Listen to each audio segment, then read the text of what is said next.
জাতীয় নির্বাচনকে ঘিরে দেশ জুড়ে পাল্লা দিয়ে প্রচারণা চালাচ্ছেন প্রার্থীরা। বিভিন্ন দল এবং স্বতন্ত্র প্রার্থীরা ভোটারদের দিচ্ছেন নানান প্রতিশ্রুতি।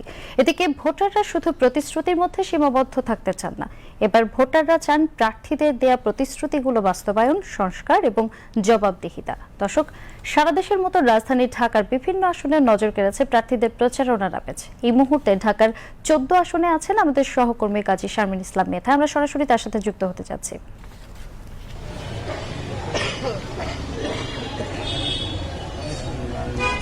লীনা, যেমনটা আপনি বলছিলেন, নির্বাচন প্রচারণা জমজমাট। এখন আমি আছি ঢাকা 14 আসরে।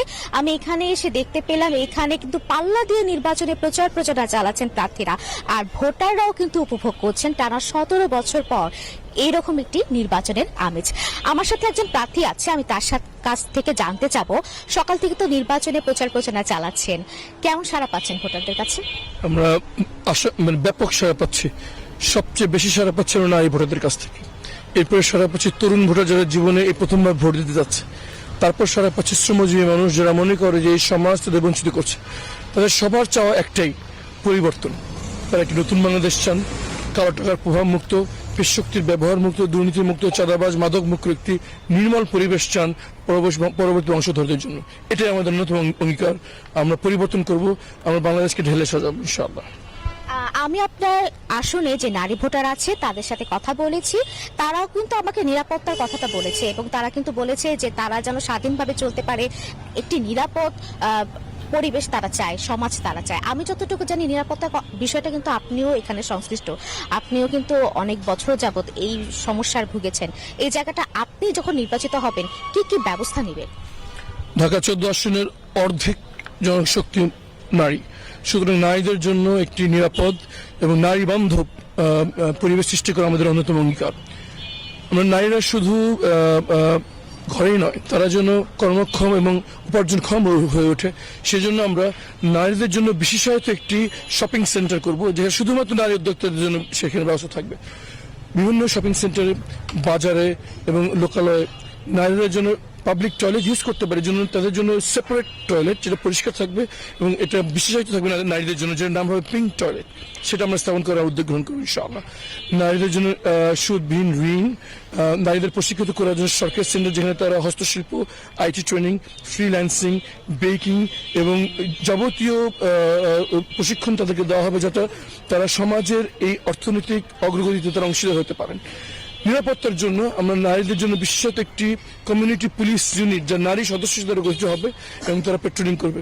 সিসিটিভি কভারেজ শুধু বাসা বাড়ি এবং শপিং সেন্টারে নয়, রাস্তা এবং পুরো এলাকার সিসিটিভি কভারেজ আনার জন্য উদ্যোগ গ্রহণ করব এবং নারী শিক্ষার্থীদের জন্য যাতায়াতের জন্য সহজ নিরাপদ হয় এই ব্যাপারে উদ্যোগ গ্রহণ করব। সব মিলিয়ে বাংলাদেশের অগ্রযাত্রায় নারী পুরুষ একসাথে অংশগ্রহণ করবে, এটা আমাদের আশ্বাস এবং বিশ্বাস এবং প্রত্যাশা। এবার নিশ্চয়ই আপনি জানেন প্রথমবারের মতন কিন্তু প্রবাসীরা পোস্টাল বিটি অ্যাপের মাধ্যমে ভোটে অংশগ্রহণ করছেন। কি মনে হয় প্রবাসীদের কাছ থেকে কেমন সাড়া পাবেন আপনি? আমি ইতিমধ্যেই ব্যাপক সাড়া পাচ্ছি। বিশেষ করে প্রবাসীরা যেহেতু বাইরে থাকেন, তারা উন্নত বিশ্বের একটি ধাঁচ তারা জানেন এবং এই আইডিয়াগুলো তাদের মধ্যে আছে। আমাদের নেতা ডক্টর শফিকুর রহমান সাহেব যখনই বিদেশে গিয়েছেন, সবার আগে প্রবাসীদের কাছ থেকে আইডিয়া গ্রহণ করেছেন এবং সেই সব আইডিয়া নিয়ে আমাদের নির্বাচনী ইশতেহার, আমাদের নির্বাচনী প্রচারণা এবং যেসব সংস্কারমূলক কথাবার্তা আমি বলছি, আমরা মনে করি যে প্রবাসীরা আমাদের সাথে খুব ভালো আমাদের রেসপন্স করছেন, আমাদের সাথে কানেক্ট করছেন এবং আমার দৃঢ় বিশ্বাস অধিকাংশ প্রবাসীদের সমর্থন আমরা পাবো ইনশাআল্লাহ। গণভোট এবার প্রথমবারের মতন দিচ্ছে, একসাথে দুটি ভোট। প্রথমবারের মতো বলতে গেলে হচ্ছে গণভোট আর ত্রয়োদশ জাতীয় সংসদ নির্বাচন একসাথে, যেটা প্রথমবারের মতন হচ্ছে। সরকার থেকে এখানে কিন্তু বলা হচ্ছে সবাইকে গণভোটের সচেতনতার বিষয়টি কিভাবে দিবে। আপনারা যখন এখন প্রচারণা চালাচ্ছেন, ভোটারদেরকে কি আপনারা গণভোট সম্পর্কে তাদেরকে অবগত করছেন? অবশ্যই, আমাদের সকল প্রচারণী ম্যাটেরিয়ালে সবসময় দুটি, একটি হচ্ছে হা ভোট, একটা দাঁড়িপাল্লা, এবং অধিকাংশ রাজনৈতিক সংগঠন হা ভোটের পক্ষে রায় দিয়েছে। একটি বড় রাজনৈতিক দল না ভোটের পক্ষে ছিল, কিন্তু গণজোয়ার বুঝতে পেরে তারা তাদের অবস্থান পরিবর্তন করেছেন। আমরা তাদেরকে স্বাগত জানাই এই অবস্থান পরিবর্তন। আমার দৃঢ় বিশ্বাস 2/3 সমর্থন নিয়ে গণভোটে হা ভোট জয়যুক্ত হবে ইনশাআল্লাহ। এই আসনে আপনি যখন প্রচার প্রচারণা চালাচ্ছেন কোনো অপ্রীতিকর পরিবেশে কি সম্মুখীন হয়েছেন?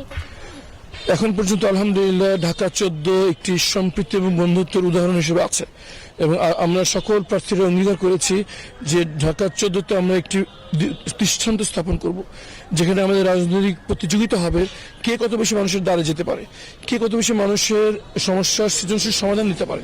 এখানে থাকবে না কোনো ব্যক্তিগত আক্রমণ, থাকবে না কাদা ছুড়াছুড়ি, থাকবে না শেমিং ট্যাগিং রাজনীতি। এখন পর্যন্ত সে পরিবেশ বিরাজ করেছে।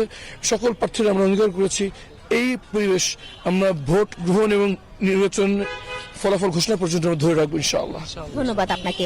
লীনা, যেমনটা শুনছিলেন এই আসনে আসলে প্রচার প্রচারণা চলছে পাল্লা দিয়ে, কিন্তু তার সাথে কিন্তু একে অন্যকে কিন্তু কোনো রকম অপ্রীতিকর পরিবেশ বা পরিস্থিতির মধ্যে কিন্তু এখানকার প্রার্থীরা এই পর্যন্ত পড়েনি এবং এখানকার ভোটাররা যেমনটা সুন্দরভাবে উপভোগ করছে এই প্রচার প্রচারণা, ঠিক সেইভাবে কিন্তু প্রার্থীরাও তাদের প্রচার প্রচারণা স্বতঃস্ফূর্তভাবে প্রচারণা করে যাচ্ছে। আপনি বুঝতে পারছেন আমার এখানে কি অবস্থা। তো এই ছিল ঢাকা 14। শারমিন, আপনাকে ধন্যবাদ। দর্শক, আমাদের সাথে যুক্ত হয়েছিলেন আমাদের সহকর্মী কাজী শারমিন ইসলাম মেধা।